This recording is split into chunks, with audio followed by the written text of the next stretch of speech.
After losing my job, I told my family I couldn't afford presents this year. That's fine, they all said. But at Christmas dinner, my daughter-in-law took the plate from my hand. No gifts for us, no food for you. So I just left. The next morning, she woke up to eviction notices as a present. Turns out the landlord was me. The plate was snatched from my hands so fast I barely had time to register what was happening. No gifts for us, no food for you, Rachel said, her voice dripping with theatrical sweetness that fooled absolutely no one at this table. I stood there in my son's dining room, holding an empty fork like an idiot, while 23 family members pretended not to notice that my daughter-in-law had just publicly humiliated a 68-year-old woman on Christmas Day. That's when I decided Rachel Sullivan was about to learn exactly who owned the roof over her entitled little head. If you're watching this, subscribe and let me know where you're watching from. Let me back up and tell you how I got to that moment, standing in a room full of people who were supposed to love me, being treated like a vagrant at a soup kitchen. 6 months ago, my life was perfectly ordinary. I had a job at Hartford Insurance that I'd held for 12 years, a comfortable routine, and the naive belief that family meant something. Then the company downsized, and suddenly, I was just another statistic in the unemployment line, watching my savings dwindle while trying to maintain some dignity. I'd told David and Rachel about losing my job, of course. What I hadn't told them was that I'd been smart with money my entire life. While they assumed I was struggling, I was actually sitting on a comfortable nest egg that would keep me comfortable for years. But pride made me say those fatal words. I can't afford Christmas gifts this year. The reaction was swift and predictable. That's fine, Mom, David had said, patting my shoulder with the kind of condescending comfort you'd give a child who'd dropped their ice cream.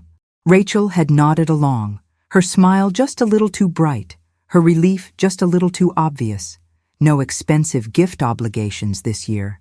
How convenient for them. What they didn't understand was that I was testing them, testing whether their love came with a price tag attached, testing whether I mattered to them beyond what I could provide. The results were about to become spectacularly clear. Christmas Eve dinner had started normally enough. The dining room was decorated with Rachel's Instagram-worthy holiday display, complete with coordinated linens and artfully arranged pine branches. The extended family was there, David's cousins, Rachel's parents, her sister's family from Boston. Everyone gathered around the massive table that dominated the room, plates laden with the feast that Rachel had spent days preparing to perfection. I'd been seated at the far end, naturally, the overflow section where Great-Aunt Mildred usually sat before she passed away last year. Not quite at the kids' table, but definitely not in the inner circle where the important family members held court. I'd grown accustomed to my peripheral status over the years, but tonight it stung differently. The conversation flowed around me like I was a piece of furniture. Rachel's promotion at the marketing firm, David's latest sales award, Tommy's soccer achievements, Sarah's piano recital, all wonderful things that I would have loved to celebrate with appropriate gifts, if anyone had bothered to ask whether my financial situation might have improved. But they hadn't asked, because they didn't want to know. When Rachel started clearing the dinner plates, I stood to help. Old habits die hard. That's when she intercepted me at the kitchen entrance, blocking my path with practiced efficiency. "Oh no, Mrs. Sullivan," she said, using the formal address she'd adopted since my unemployment became public knowledge. "You just sit and relax. You've done enough." The words were polite, but the underlying message was clear. You're not contributing anymore, so don't pretend you're still part of the team. That's when Rachel made her announcement about Christmas dinner being served only to those who'd participated fully in the holiday celebration. The room went quiet. Someone coughed. David studied his hands like they held the secrets of the universe.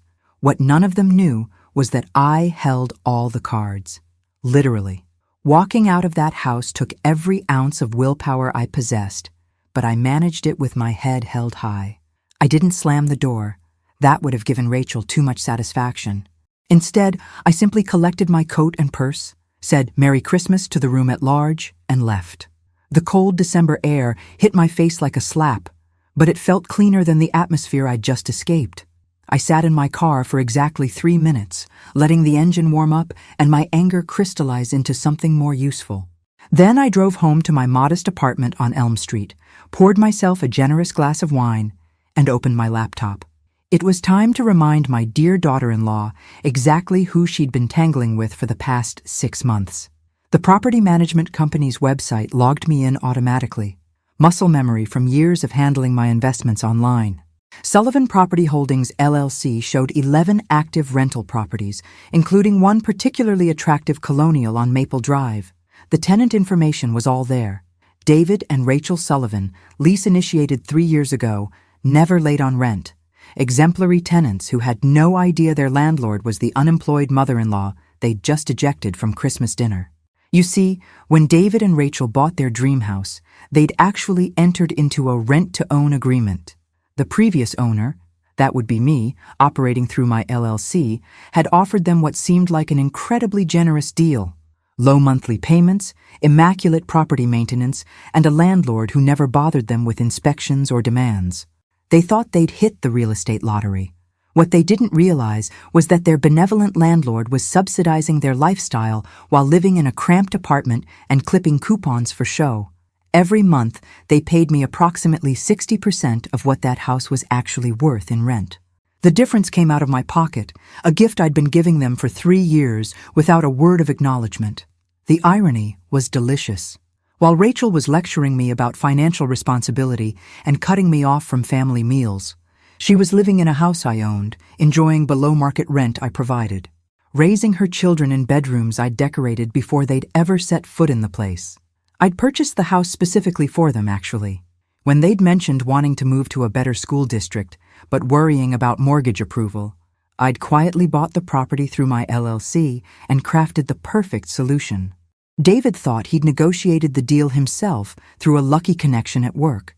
Rachel thought they'd found their dream home through savvy house hunting. Neither suspected that every detail had been orchestrated by the woman they now considered a financial burden. For 3 years, I'd been their fairy godmother, and they'd never even known it. But fairy tale arrangements work both ways. Just as easily as I'd made their housing dreams come true, I could wake them up to reality. The lease agreement included standard clauses about renewal terms, rent adjustments, and property sale options, all perfectly legal, all thoroughly documented, all leading to a very interesting conversation that was about to take place. I spent Christmas Day reviewing every document, every payment, every improvement I'd made to their home. By evening, I had a complete picture of exactly how much my generosity had cost me over the years. The below-market rent differential alone totaled over $47,000.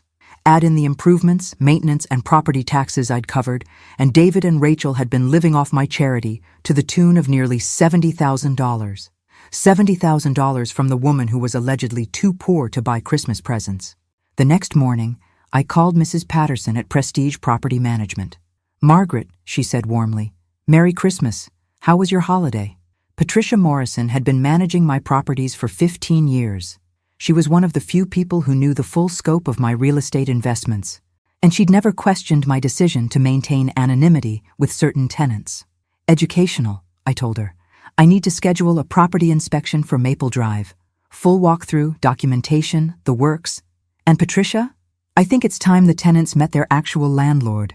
After I hung up with Patricia, I dressed carefully for the occasion. My best wool coat, the good handbag, the pearl earrings that had been my mother's. Not flashy, but unmistakably expensive to anyone who knew quality when they saw it.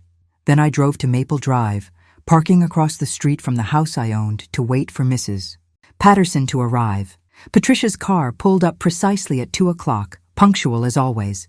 She emerged carrying her official clipboard and wearing her professional smile, every inch the competent property manager. But when she caught my eye, I saw the glimmer of anticipation there. "Ready for this?" she asked as I joined her on the sidewalk. "I've been ready for 6 months," I told her. We walked up the front path together, and I felt a strange sense of homecoming. Patricia rang the doorbell, and we waited. The door opened, and David's face appeared, still wearing yesterday's stubble and looking like he'd rather be anywhere else. His expression shifted from mild annoyance to confusion as he recognized me standing behind the property manager. "Mom, what are you doing here?" Patricia stepped forward smoothly. "Mr. Sullivan, I'm Patricia Morrison from Prestige Property Management. We scheduled a routine property inspection for this afternoon. This is Margaret Sullivan, the property owner. The color drained from David's face as the words sank in. But the real shock was yet to come. The moment David processed Patricia's words, I watched 42 years of my son's assumptions crumble in real time. He stood in the doorway, mouth slightly open, looking between Patricia and me like we were speaking a foreign language. "Property owner?" he repeated slowly. "There must be some mistake. My mother doesn't own property. She can't even afford Christmas gifts." Patricia consulted her clipboard with professional efficiency. "According to our records, Sullivan Property Holdings, LLC, has owned this property since October 2021. Margaret Sullivan is the sole proprietor of that company." She handed him a business card. "Perhaps we could continue this conversation inside. These inspections typically take about an hour." David stepped back automatically, and we entered what I'd always considered one of my favorite rooms. The foyer, with its warm cream walls and cherry hardwood floors, looked exactly as I'd envisioned when I'd overseen the renovation before their move-in. "Rachel!" David called, his voice strained. "Can you come here for a minute?" She appeared from the kitchen, wearing yoga pants and an oversized sweater, her hair in a messy bun that somehow looked deliberately styled. When she saw Patricia and me, her expression shifted from casual annoyance to wary concern. "What's going on?" "This is Patricia Morrison from the property management company," David said carefully. And apparently, he trailed off, clearly struggling with how to phrase what he'd just learned. "Your landlord," I finished calmly. "I own this house, Rachel. I've owned it since before you moved in." The silence that followed was so complete, I could hear the grandfather clock ticking in the living room. Rachel's face went through several interesting color changes before settling on a pale shade that matched the winter sky outside. "That's impossible," she said finally. "You live in that tiny apartment. You lost your job. You couldn't afford Christmas presents." Each statement sounded less certain than the last, as if she were trying to convince herself rather than me. I unbuttoned my coat and draped it over the antique chair by the front door, the chair I'd selected specifically for that spot. "I live in a modest apartment because I chose to. I told you I couldn't afford gifts because I wanted to see what that information would mean to you. As for losing my job," I shrugged. "That part was true. Hartford Insurance downsized, and I was part of the reduction. But Rachel, dear, I haven't needed a job to survive in over 20 years. Patricia was documenting everything on her tablet, taking photos of each room as we spoke. It was a legitimate inspection, but I knew she was also creating a record of this conversation for legal purposes. "I don't understand," David said, and for the first time in months, he sounded like my son instead of a stranger making polite conversation. "Why didn't you tell us? Why let us think—" "Think what?" I asked gently. "That you were independent adults making your own way in the world?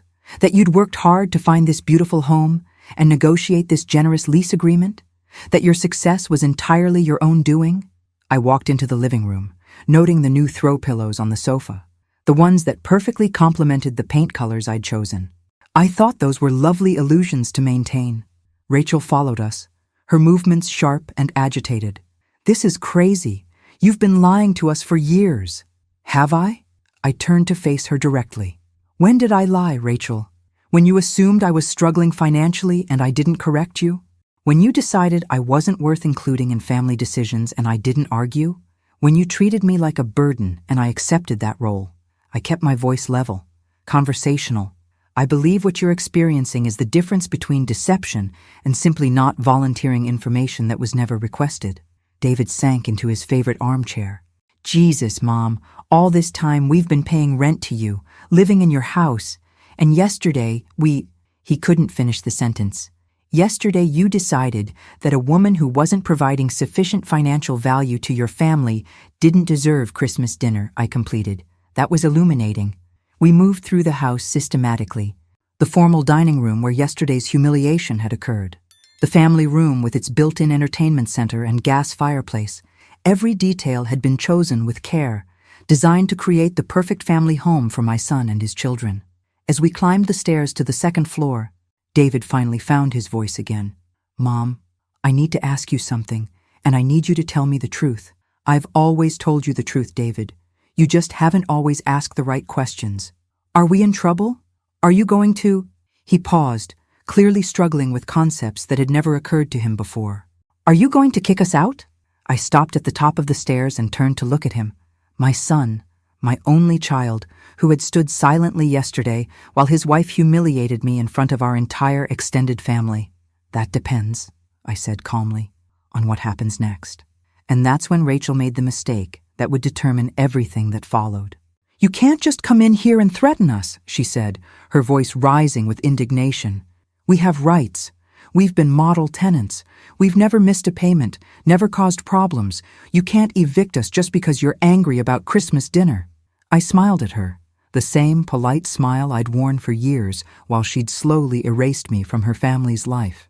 "Oh, Rachel, you still don't understand, do you?" "What don't I understand?" "You don't understand that good tenants don't usually exclude their landlords from family gatherings." The master bedroom had always been my favorite room in the house. I'd spent weeks selecting the perfect paint color, a warm gray that shifted between silver and sage depending on the light. Standing there now, watching Rachel realize that her sanctuary had been designed by the woman she'd been systematically humiliating, I felt a deep satisfaction that had nothing to do with revenge and everything to do with truth. "The ceiling fan was a special order," I mentioned casually as Patricia photographed the room. "Took 6 weeks to arrive, but I thought the antique bronze finish would complement the warm undertones in the wall color." Rachel's face had gone from pale to flushed and back to pale again. She stood rigidly beside the king-sized bed, another housewarming gift from their generous landlord, watching me catalog improvements she'd been living with for 3 years without knowing their source. David sat heavily on the edge of the bed, his head in his hands. "How long have you been planning this?" he asked, without looking up. "Planning what?" I asked, genuinely curious about his perspective. "This revelation, this moment. How long have you been waiting to drop this bomb on us?" Patricia was now in the ensuite bathroom, documenting the condition of the marble countertops and the rain shower I'd upgraded before their move-in. Her professional presence was a calming influence in what could have easily become an emotional scene. "I wasn't planning anything, David. I was hoping." I moved to the window, looking out at the backyard where 8-year-old Tommy's swing set occupied the corner I'd specifically landscaped for children's play equipment. I was hoping that when circumstances changed, when I lost my job, when money got tight, my family would respond with love instead of arithmetic. "We did respond with love," Rachel interjected, but her voice lacked conviction. "Did you?"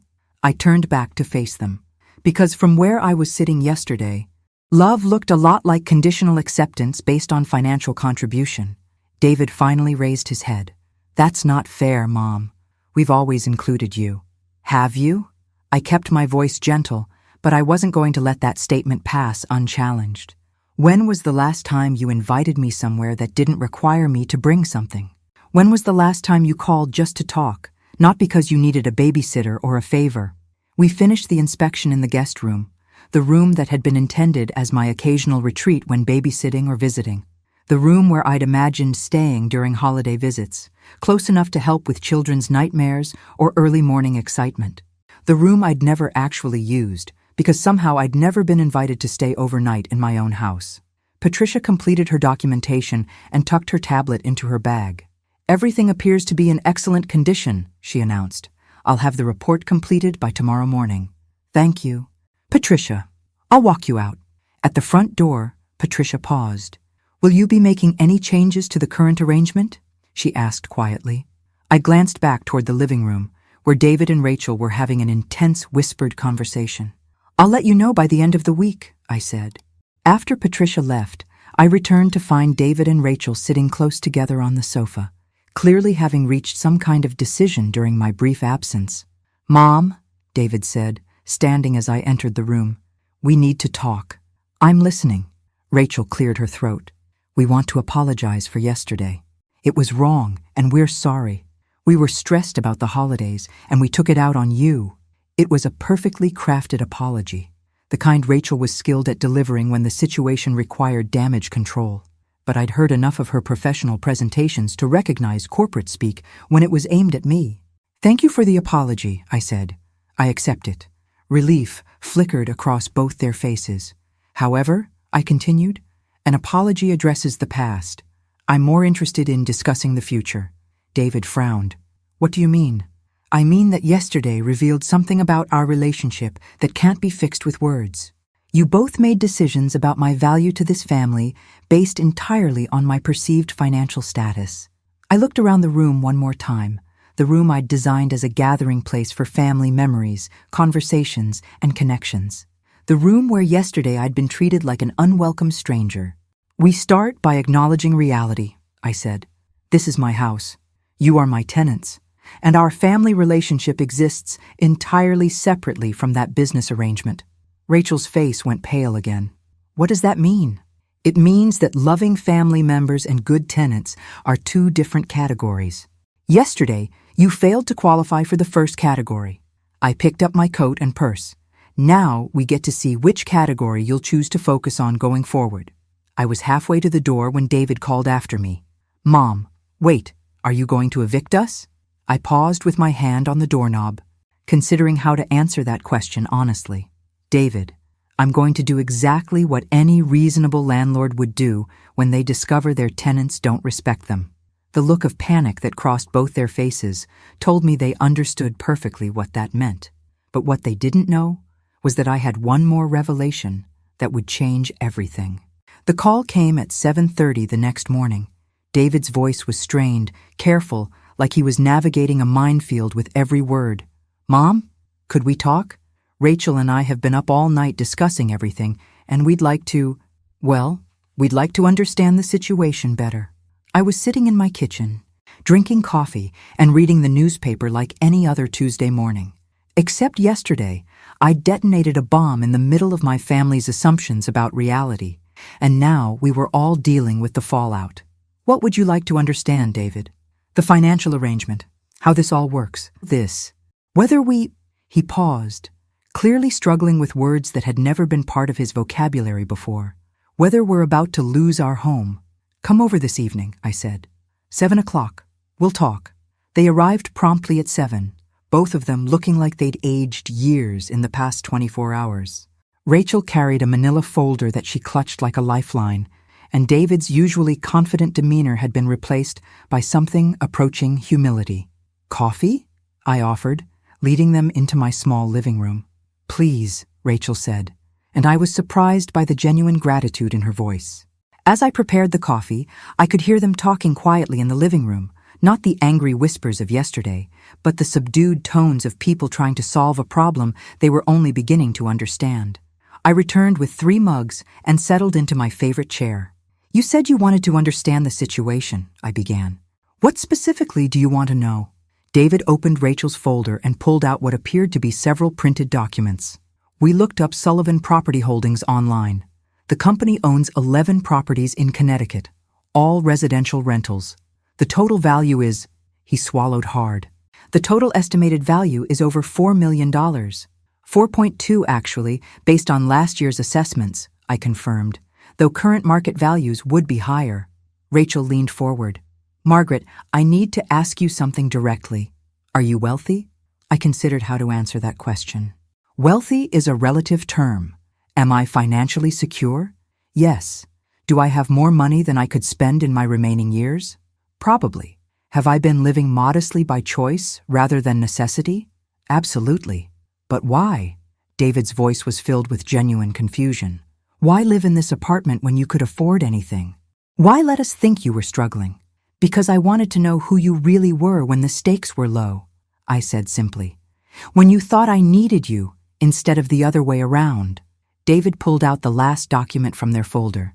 This is what we wanted to show you. We contacted a realtor today and got a market analysis for our house. If we sold it, he paused, clearly struggling with the implications. We could buy a smaller place outright and still have money left over. I looked at the papers without touching them. That's a nice analysis, David, but you can't sell a house you don't own. We know that, but you could sell it, and we could use our security deposit as a down payment somewhere else. He took a deep breath. We're prepared to move out voluntarily if that's what you want. We just need time to find something appropriate for the kids. It was a reasonable offer, delivered with more grace than I'd expected from either of them. But it also revealed that they still didn't understand the real choice they were facing. Before we discuss your options, I said, I need to tell you about another aspect of this situation that you're not aware of. Rachel's face went pale again. I was beginning to think that was her default response to new information these days. When I purchased your house through Sullivan Property Holdings, I continued, I structured the deal as a lease-to-own agreement. You've been building equity with every payment, though at a reduced rate because of the below-market rent. David frowned. What does that mean exactly? I reached into my own folder and pulled out the original contract. It means that after 5 years of consistent payments and property maintenance, you have the option to purchase the house for the remaining balance. Based on your payment history and current property value, that balance would be approximately $280,000. The silence that followed was profound. $280,000? Rachel repeated slowly. For a house worth over $500,000? For a house you've been living in, maintaining, and treating as your own for 3 years, I corrected. David stared at the contract like it was written in a foreign language. You're saying we could buy our house for $280,000? If you complete the 5-year agreement? Yes. You have 2 years remaining. Rachel's voice was barely a whisper. Why would you do that? I looked at them both, these two people who had hurt me so deeply yesterday, who were trying so hard today to understand a generosity they'd never recognized. Because I love my son, I said simply. Because I wanted my grandchildren to grow up in a stable, beautiful home. David was crying now, tears streaming down his face as he finally grasped the magnitude of what had been happening behind the scenes of his life. But Rachel asked the question that cut to the heart of everything. What happens now? She said. After yesterday, after everything that's been said and done, what happens to the agreement? I set down my coffee and looked directly into her eyes. That, I said, depends entirely on what you do next. And then I told them about the choice they had to make. You have 2 options, I said, pulling out 2 separate documents I'd prepared that afternoon. Option 1, we terminate the lease-to-own agreement immediately. I'll give you 60 days to find alternative housing, return your security deposit, and provide positive references. You'll walk away with clean credit and enough time to find something suitable for your family. David wiped his eyes with his sleeve, struggling to focus on the practical details. And option 2? Option 2. We renegotiate the agreement based on a new understanding of our relationship. You continue living in the house, building equity toward eventual ownership, but under different terms. Rachel leaned forward. What kind of different terms? I opened the second document and set it on the coffee table between us. Market rate rent, effective immediately. No more subsidies, no more hidden gifts.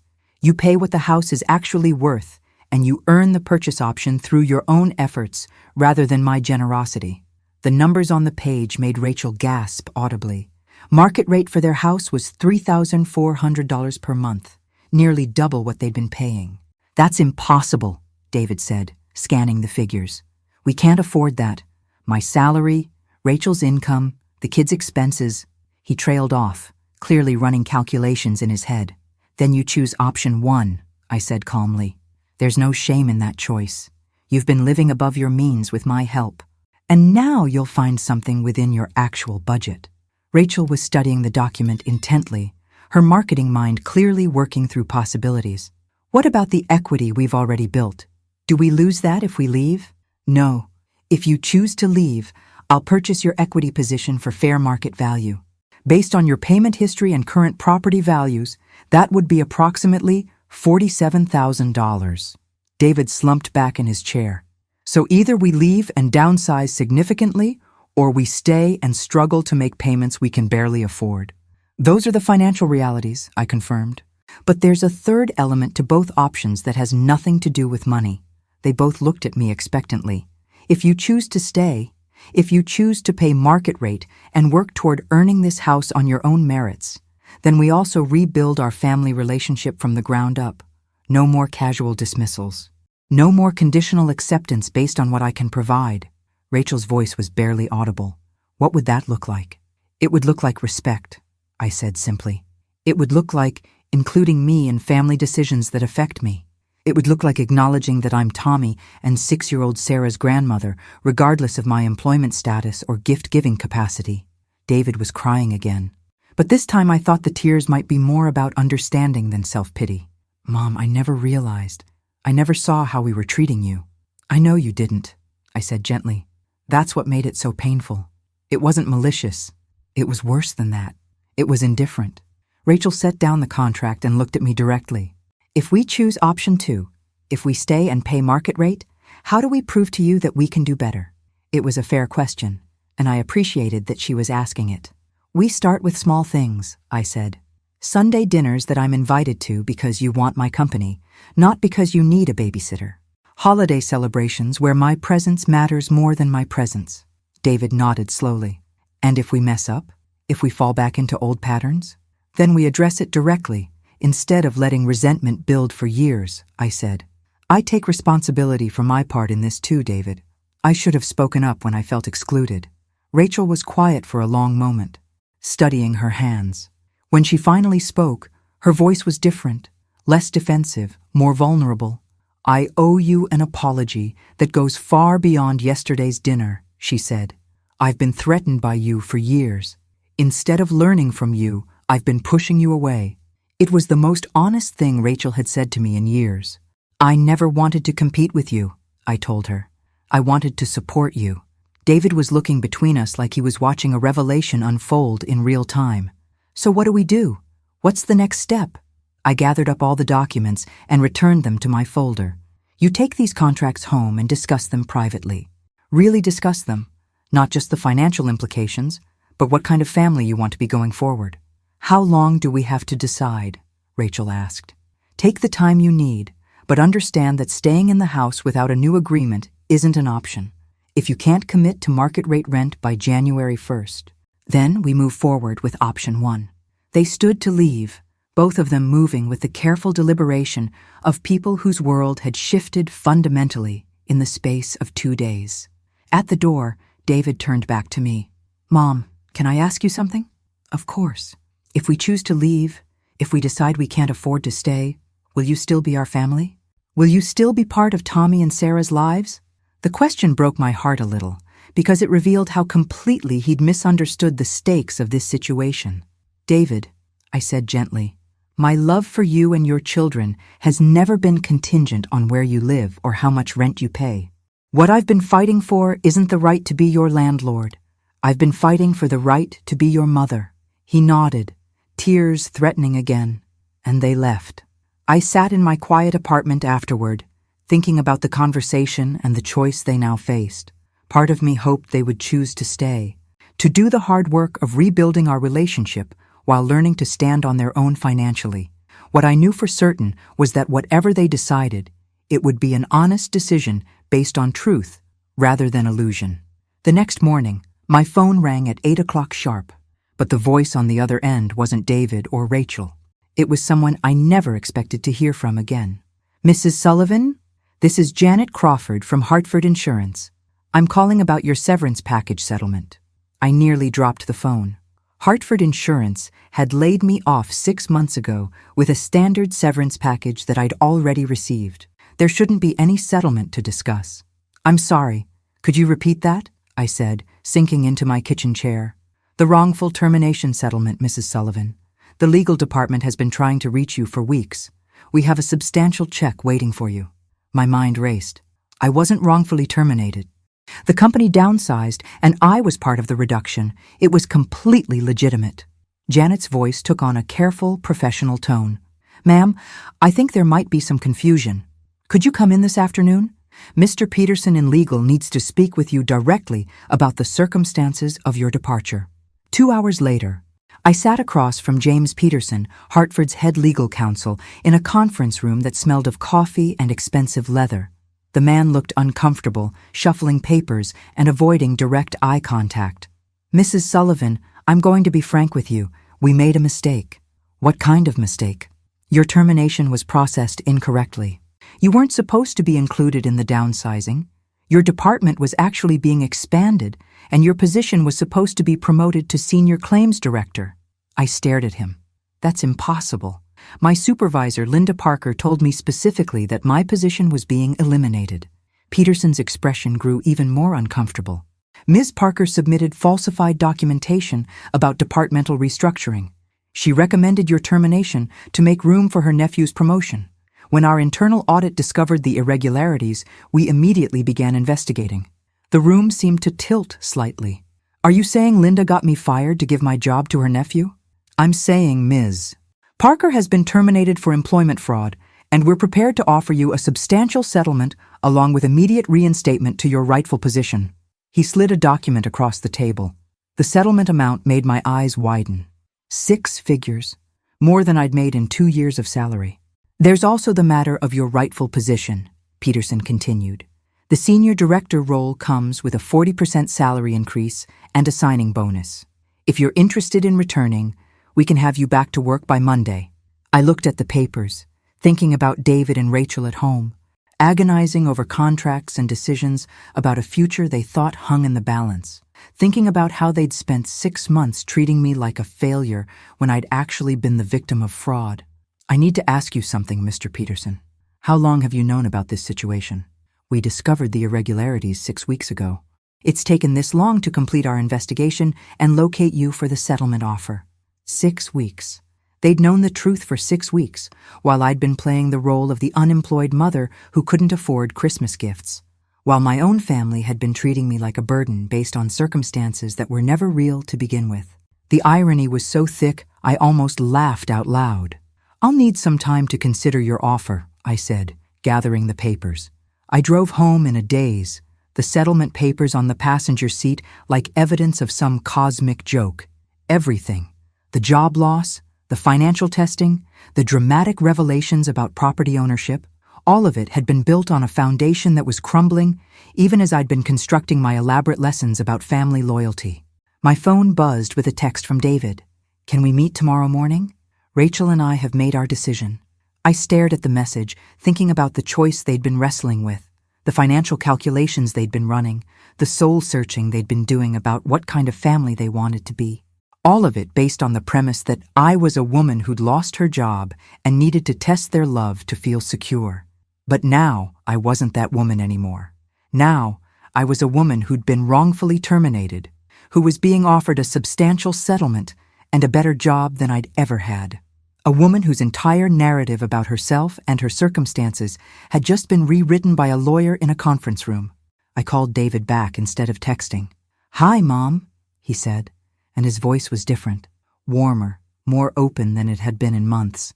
"I know we're supposed to meet tomorrow, but I wanted you to know that Rachel and I talked all night. We've decided we want to stay in the house and pay market rate. We want to do this right." My heart should have soared at those words. This was what I'd been hoping for, a sign that they understood what needed to change, that they were willing to work for both the house and the relationship. Instead, I felt a crushing weight of guilt. "David, before you make any final decisions, I need to tell you something important." "What is it?" I looked at the settlement papers again, at the dollar amount that would change everything. "Can you and Rachel come over tonight instead of tomorrow? There's been a development that affects everything we discussed." "What kind of development?" "The kind that changes the entire story," I said quietly. 2 hours later, David and Rachel sat in my living room again, but this time the energy was completely different.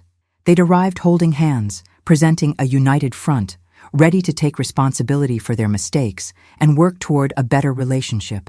I was about to shatter that resolve with a truth that made everything more complicated. "I got a call from Hartford Insurance today," I began, and told them everything. When I finished, the silence was absolute. "So you never actually lost your job permanently," David said slowly. "You were illegally fired by someone who wanted to steal your position.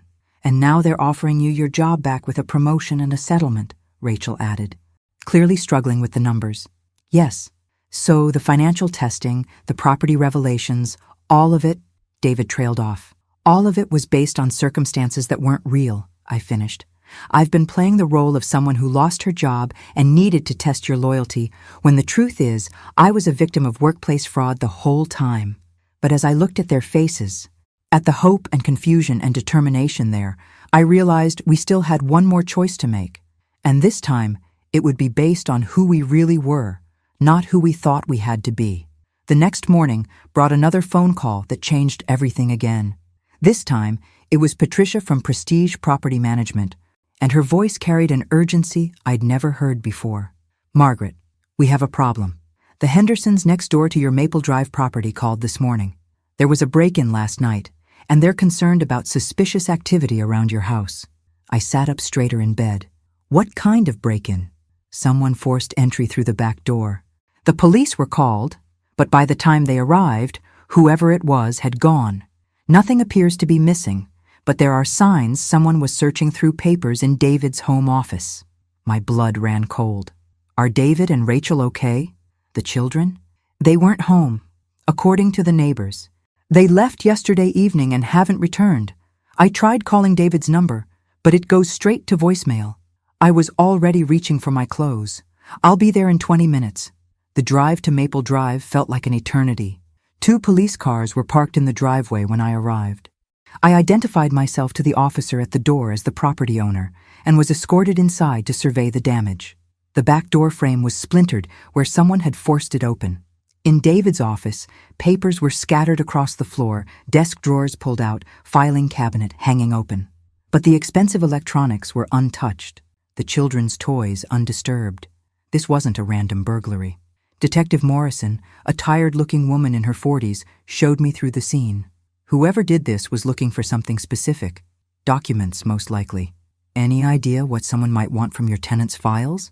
I thought about the contracts we'd been discussing, the property arrangements, the financial documents that revealed the true nature of our relationship, possibly information about the property ownership or lease agreements. Before I could elaborate, my phone rang. David's number. Mom? His voice was strained, frightened. Patricia told me about the break-in. Are you at the house? I'm here with the police. David, where are you? Are you and Rachel and the kids safe? We're in a hotel in Hartford. We left last night after... He paused, and I could hear Rachel's voice in the background. Mom, there's something we didn't tell you yesterday. After you told us about the Hartford settlement, Rachel got a call. What kind of call? Someone claiming to be from a law firm. They said they were investigating financial irregularities in property ownership transfers and needed to speak with us about our rental agreement. Detective Morrison was listening intently to my side of the conversation. What did you tell them? I asked. Nothing.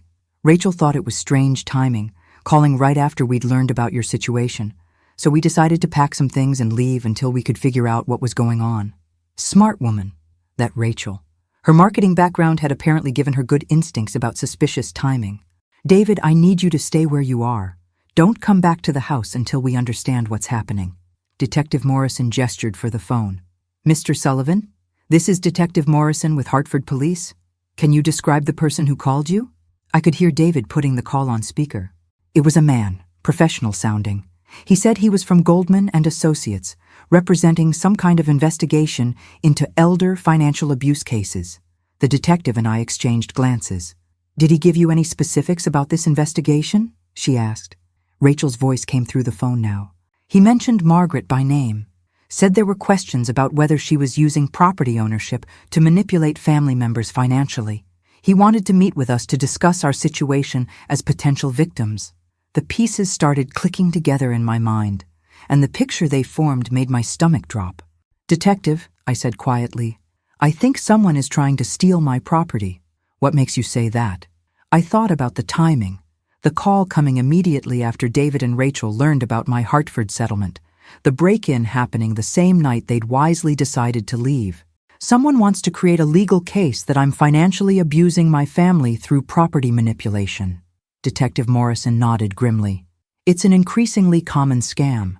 Target elderly property owners, manufacture evidence of financial abuse, then use legal challenges to force property sales or transfers. My phone was still connected to David and Rachel. Mom, David said, his voice tight with worry. How would someone know about our situation? How would they know about the property arrangements or the Hartford settlement? That was the question that made everything truly terrifying. I don't know, I said. But David, I need you to do something for me. I need you to call Janet Crawford at Hartford Insurance and verify that our conversation yesterday was real. Why would you... He stopped, understanding hitting him. Oh, God. You think the Hartford call was fake, too? I think someone has been watching our family very carefully, I said. Detective Morrison was already on her radio, calling for additional units and requesting a fraud investigation team. But as I stood in my son's ransacked office, looking at the scattered papers that represented years of my careful planning and generosity, I realized that this attack on my family was about more than money. Someone knew about our Christmas dinner disaster. Someone knew about our property arrangements. Someone knew about our family dynamics well enough to craft the perfect scheme to tear us apart, which meant someone had been watching us for a very long time. The question was, who? The call to Hartford Insurance confirmed my worst fears. Janet Crawford didn't exist. The legal department had no record of any wrongful termination investigation involving my case. The settlement offer that had seemed too good to be true was exactly that, a complete fabrication. I sat in David's kitchen, surrounded by police officers and my terrified family, trying to piece together how someone had orchestrated such an elaborate deception. The fake Hartford call had been perfectly timed, arriving just as David and Rachel were wrestling with the biggest decision of their marriage. "Mrs. Sullivan," Detective Morrison said, setting down her phone after a conversation with the fraud unit, "we've traced the number that called you yesterday. It's a burner phone, purchased with cash 2 weeks ago. The Goldman & Associates firm that contacted your family doesn't exist either." Rachel was holding Tommy and 6-year-old Sarah close on the sofa, both children confused and frightened by the sudden hotel stay and the police presence in their home. "I don't understand," she said. "Why would someone go to such elaborate lengths? What do they gain from this?" Detective Morrison consulted her notes. "Property fraud schemes like this usually work in stages. First, they destabilize the family relationship through manufactured crises. Then they pose as helpful legal representation for the victims of financial abuse. Finally, they use the legal process to force property sales or transfers." David was pacing again, his engineer's mind clearly working through the logistics. But how did they know so much about our specific situation? They knew about Mom's job loss, about the property arrangements, even about our Christmas dinner problems. That was the question that had been haunting me since this began. "I think," I said slowly, "someone has been watching our family for months, maybe longer." "Who would do that?" Rachel asked. "Someone who knew about my property investments, someone who understood that I had assets worth targeting." I thought about the people who had access to that information. Property records are public, but the connection between Sullivan Property Holdings and my personal identity isn't obvious unless you know what to look for. Detective Morrison was making notes. "Who knows about your business arrangements, Mrs. Sullivan?" "My attorney, my accountant, the property management company." I paused, thinking. "And anyone who might have accessed my personal files during employment at Hartford Insurance." The room went quiet as the implications sank in. "Linda Parker," David said quietly, "the supervisor who got you fired. She would have had access to your personal information, your emergency contacts, maybe even your financial records from your employment file." Detective Morrison looked up from her notepad. "Tell me about this Linda Parker." I explained the employment fraud, the wrongful termination, Linda's nephew getting promoted to my position. As I spoke, I could see the detective's expression growing more serious. "Mrs. Sullivan, I need to make some calls. Based on what you're telling me, this Linda Parker sounds like she could be our primary suspect." The technical team arrived an hour later and found 3 hidden cameras and 2 audio recording devices planted throughout the house. One camera in the kitchen had a clear view of the table where David, Rachel, and I had our emotional conversations. Another in the living room had recorded every family gathering for the past 2 months. The devices were installed professionally, the tech specialist explained. Someone with experience. They gained access during what appears to be a routine service call. We found evidence that someone posed as a cable repair technician about 6 weeks ago. 6 weeks ago. Right around the time Linda Parker would have realized her employment fraud was being investigated. "She's been inside your family's digital life completely," the specialist continued, showing us a sophisticated keylogger program on David's computer. "She knew about every financial transaction, every email, every Google search related to your situation." David stared at the screen in horror. "She saw our bank statements, our savings account, our discussions about whether we could afford to stay in the house. She knew exactly how to calibrate her approach," I said grimly. "She knew when to make the fake Hartford call for maximum impact." Detective Morrison finished another phone call and turned back to us. "I have an update. Linda Parker disappeared 3 days ago, right around the time you had your property inspection.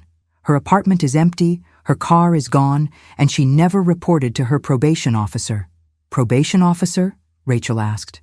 She was arrested for employment fraud 2 weeks ago, but posted bail. She was supposed to remain in the area pending trial, but she's apparently decided to run.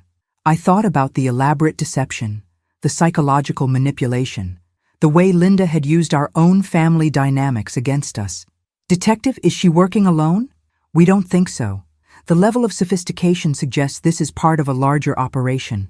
We're coordinating with FBI Financial Crimes Unit now. Tommy had been listening quietly from his position next to Sarah on the sofa. Now he looked up with the serious expression that reminded me so much of David at that age. "Grandma," he said, "does this mean the bad lady was lying about everything?" I knelt down beside him, thinking about how to explain this to an 8-year-old who'd been an innocent target of surveillance and manipulation. Yes, Tommy, she was lying about everything. She wanted to trick our family into fighting with each other. But we're not fighting anymore, right? I looked around the room at David, who was helping the police catalog evidence, at Rachel, who was comforting Sarah, at the home that had been violated but not destroyed. "No," I said, "we're not fighting anymore." That's when Detective Morrison's phone rang with the news that would change everything again. "We've located Linda Parker," Detective Morrison announced after hanging up her phone. "She's been arrested at a hotel in Boston along with 2 accomplices. They're bringing her back to Hartford for questioning." David looked up from the papers he'd been sorting. "Does this mean it's over?" "The immediate threat to your family is over," Detective Morrison said. "But there's more to this story than just Linda Parker." She pulled out her notepad and flipped to a fresh page. "During the arrest, we discovered that Linda Parker has been working with a sophisticated property fraud ring. They target elderly homeowners with substantial assets and complicated family relationships." "How many families have they done this to?" Rachel asked. "At least 15 that we know of across 3 states. All elderly property owners, all with adult children who had access to financial information." Detective Morrison looked directly at me. "Mrs. Sullivan, there's something else you need to know. Linda Parker didn't choose your family randomly." I felt a chill run down my spine. "What do you mean?" 3 years ago, when you purchased the house on Maple Drive through Sullivan Property Holdings, you worked with a commercial real estate broker to complete the transaction. That broker was Maria Parker, Linda's sister. The room went completely silent. Maria Parker knew everything about your financial situation, your investment portfolio, and your family arrangements because you disclosed it all during the property purchase process. She knew you were buying this house specifically for David and Rachel, and she knew about the below-market lease arrangement. I sat down heavily in David's kitchen chair, trying to process this revelation. Maria's been feeding information to Linda about our family for years. That's correct. Maria Parker declared bankruptcy 8 months ago, the same time Linda's employment fraud began. They've both been desperate for money and decided to target the families from Maria's client list. Rachel was staring at me with a mixture of concern and disbelief. "Margaret, this means they've been planning this for months, watching us, learning our routines, figuring out our weaknesses." Detective Morrison nodded grimly. "Linda Parker used her position at Hartford Insurance to access your employment records and personal information. When she got caught and realized she was going to be fired, she and her sister accelerated their timeline for the property fraud." David shook his head slowly. "So, the Christmas dinner disaster, our treatment of Mom, they were counting on us being dysfunctional enough to fall for their scheme." "Exactly.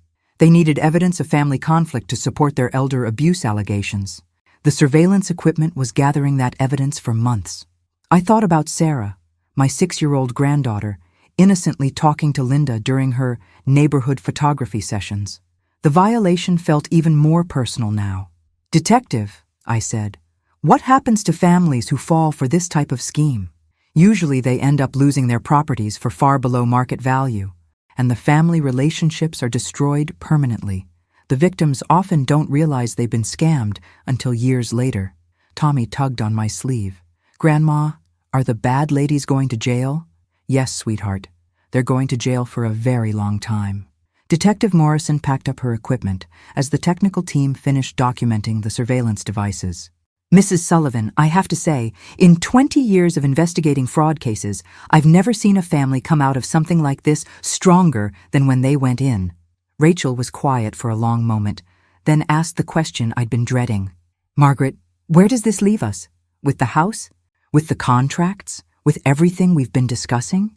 I'd been thinking about that question since the moment we'd discovered the surveillance equipment. Everything we'd been through, the Christmas dinner humiliation, the property revelations, the contract negotiations, all of it had taken place under Linda Parker's watchful eye. She'd been counting on our dysfunction, betting that we'd tear ourselves apart and create the perfect conditions for her fraud scheme. But we hadn't torn ourselves apart.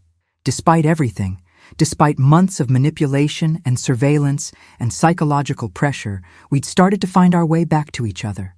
I think, I said slowly, that Linda Parker made a fundamental miscalculation. What do you mean? David asked. She assumed that financial pressure and family secrets would destroy our relationships. She was counting on us being too proud, too stubborn, too damaged to work through our problems. I looked around the room at these people I loved, who'd been put through an ordeal no family should have to endure. But we did work through our problems. We had honest conversations. We made hard choices. We started to rebuild trust and respect and love. Rachel's eyes were bright with tears. So what happens now? I pulled out the contracts we'd been discussing, the documents that had represented such difficult choices just days ago.